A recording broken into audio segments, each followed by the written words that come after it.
नमस्कार, मैं हूं अमिता पंकज। आप देख रहे हैं रासत्ता एक्सप्रेस और रासत्ता एक्सप्रेस के लीगल मैटर में आज बात कर रहे हैं बहुचर्चित बीजेपी सांसद महेश शर्मा को लेकर जो है एक याचिका सुप्रीम कोर्ट में फाइल की गई है और सुप्रीम कोर्ट में बीजेपी सांसद महेश शर्मा की सदस्यता के खिलाफ याचिका पर जो है सुनवाई की गई और उसके खिलाफ जो है नोटिस भी जारी किया गया है। अगर बात करें तो गौतम बुद्ध नगर के बीजेपी सांसद महेश शर्मा के निर्वाचन को जो है वो चुनौती देने वाली याचिका पर सुप्रीम कोर्ट में नोटिस जारी करके जो है जवाब तलब जो है वो किया गया है। तो क्या है पूरा मैटर, इस पे जो है हम बात करते हैं, तो बने रहिए हमारे साथ। गौतम बुद्ध नगर से बीजेपी सांसद डॉक्टर महेश शर्मा की लोकसभा सदस्यता को चुनौती देने वाली याचिका पर सुप्रीम कोर्ट में जो है सुनवाई हुई और ये याचिका गीता रानी शर्मा नामक चुनाव उम्मीदवार ने जो है दायर की है, जिसका दावा है कि उन्हें गलत तरीके से चुनावी प्रक्रिया से जो है बाहर किया गया था। और इस याचिका पर सुनवाई करते हुए सुप्रीम कोर्ट ने जो है उसकी बेंच में, जिसकी अध्यक्षता सीजेआई संजीव खन्ना कर रहे थे, ने महेश शर्मा और चुनाव आयोग समेत अन्य पक्षकारों को जो है वो नोटिस जारी करके जवाब तलब किया है। सुप्रीम कोर्ट में याचिका की सुनवाई के दौरान जो है वो गीता रानी शर्मा के वकील से कोर्ट ने जो है ये भी सवाल पूछा कि इलाहाबाद हाई कोर्ट ने याचिका से जिलाधिकारी का नाम हटाने का आदेश क्यों दिया था। इस पर उनके वकील जो है कोई भी स्पष्ट जो है वो जवाब नहीं दे सके और इसके बाद सुप्रीम कोर्ट ने जो है सभी संबंधित पक्षकारों को नोटिस जारी किया है और मामले की जो है वो सुनवाई अगली 24 मार्च को होनी तय की गई है। अब गौतम बुद्ध नगर से बीजेपी के सांसद डॉक्टर महेश शर्मा के खिलाफ जो है याचिका दायर करने वाली गीता रानी शर्मा जो है वो बुलंदशहर की रहने वाली है और उन्होंने 2019 में लोकसभा चुनाव में निर्दलीय उम्मीदवार के रूप में जो है वो पर्चा भरा था, लेकिन उनका नामांकन गलत तरीके से जो है वो खारिज कर दिया गया था। गीता रानी ने इसके खिलाफ इलाहाबाद हाई कोर्ट में जो है याचिका दायर की थी, जिसे कोर्ट ने जो है वो खारिज कर दिया था और इलाहाबाद हाई कोर्ट में ये याचिका खारिज करने होने के बाद में जो है वो गीता रानी शर्मा ने सुप्रीम कोर्ट का जो है वो रुख किया और सुप्रीम कोर्ट में दायर की गई याचिका में आरोप है कि पीठासीन अधिकारी ने जानबूझकर उनका नामांकन रद्द किया, जो पूरी तरह से गलत था। और हाईकोर्ट ने जो है हाईकोर्ट में अपनी सुनवाई में उन्होंने कहा था कि जब विपक्षी सांसद डॉक्टर महेश शर्मा अपना जवाबी हलफनामा जो है वो दायर करेंगे, तब याचिका पर जो है अगली सुनवाई होगी और इसके साथ ही हाईकोर्ट ने केंद्रीय निर्वाचन आयोग की आपत्ति को भी जो है स्वीकार कर लिया था और उसे पक्षकार से जो है वो हटा दिया था और इसके बाद जिलाधिकारी गौतम बुद्ध नगर और विपक्षी उम्मीदवार को भी जो है पक्षकार से जो है वो हटा दिया था। तो महेश शर्मा जो कि गौतम बुद्ध नगर से बीजेपी के तीसरी बार के सांसद हैं, अगर उनकी राजनीतिक स्थिति के बारे में अगर बात करें तो काफी मजबूत तो वो पृष्ठभूमि है उनकी और वो लगातार बीजेपी से तीसरी बार जो है सांसद बने हैं। इससे पहले संसद में अपनी उपस्थिति वो दर्ज करवा चुके हैं और 2024 में उन्होंने समाजवादी पार्टी के उम्मीदवार महेंद्र नागर को हराकर इस सीट पर जीत हासिल की और इस चुनाव में भी जो है उन्होंने अपनी सियासी पकड़ मजबूत की है। महेश शर्मा की पहली जीत 2014 में लोकसभा चुनाव में हुई थी और वो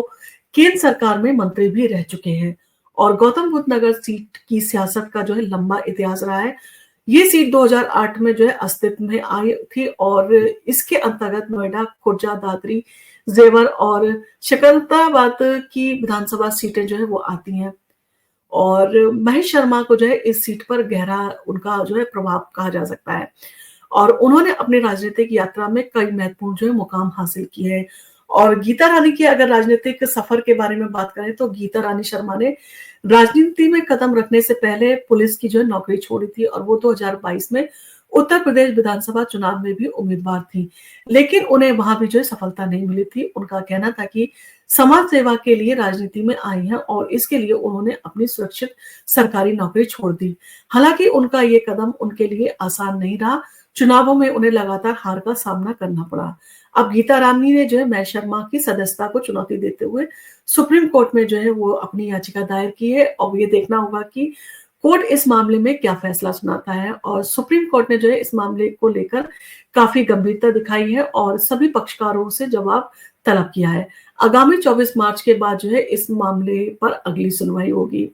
इस दौरान सुप्रीम कोर्ट ने जो है वो ये सारी चीजों पर यह भी तय करना है कि क्या महेश शर्मा की सदस्यता को चुनौती देने वाली याचिका में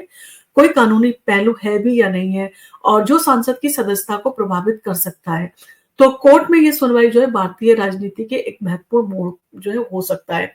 खासकर गौतम बुद्ध नगर की सीट की सियासत को जो लेकर ये जो है वो फैसला जो भी आएगा वो काफी महत्वपूर्ण रहेगा और गौतम बुद्ध नगर की लोकसभा सीट उत्तर प्रदेश के महत्वपूर्ण क्षेत्रों में आती है, यानी कि काफ़ी महत्वपूर्ण क्षेत्रों में मानी जाती है।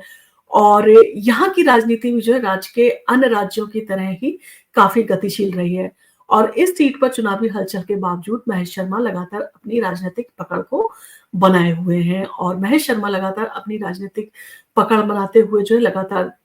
इस सीट से जो है जीते हैं। अब देखना होगा कि ये जो है इन सारी चीज़ों के ऊपर क्या फैसला आएगा सुप्रीम कोर्ट का और सुप्रीम कोर्ट की आगामी सुनवाई में क्या नया मोड़ आता है इन सारी चीज़ों को लेकर। और इस सीट की राजनीतिक भविष्य की अगर बात करें तो इस सीट के जो राजनीति और भविष्य में जो है और भी ज़्यादा ये सारी चीज़ें जो है दिलचस्पी ला सकती हैं और ख़ासकर यदि इस तरह की याचिका जो है जारी रहती है तो ये जो है काफ़ी अपने आप में एक दिलचस्प है और इसमें जो भी जजमेंट आएगा वो आने वाली चीज़ों में जो है काफ़ी इसका कहा जा सकता है नज़ीर की तरह से काम करेगा और उसका काफ़ी असर भी पड़ेगा। आपका इन सारी चीज़ों के बारे में क्या कहना है? क्या आपको लगता है डॉक्टर महेश शर्मा के खिलाफ इस तरह की याचिकाएँ जो है वो सुनवाई योग्य है या उन्हें सुनी जानी चाहिए? या डॉक्टर महेश शर्मा ने जिस तरह से अपना राजनीतिक प्रभाव छोड़ा है गौतम बुद्ध नगर में, जिस तरह से उनके काम-काज हैं, जिस तरह से उन्होंने जनता के कल्याण के बारे में सोचा है, तो क्या इस तरह की याचिका के बाद में जो है वो डॉक्टर महेश शर्मा की सदस्यता पे जो है क्या कहा जा सकता है कि कोई तलवार लटक रही है? अब इन सारी चीज़ों में जो भी सुनवाई में फैसला आएगा, उन सारी चीज़ों के बाद में ये तय होगा कि महेश शर्मा की जो सदस्यता है वो बरकरार रहती है या उसको निरस्त कर दिया जाएगा। आपका इन सारी चीज़ों के बारे में जो भी फैसला हो आप हमें कमेंट करके बता सकते हैं और आपको अगर हमारा वीडियो पसंद आया हो तो आप इसको लाइक कीजिए, शेयर कीजिए अपने फैमिली और फ्रेंड के साथ में और हमारे इस चैनल को जो है सब्सक्राइब करना ना भूलें।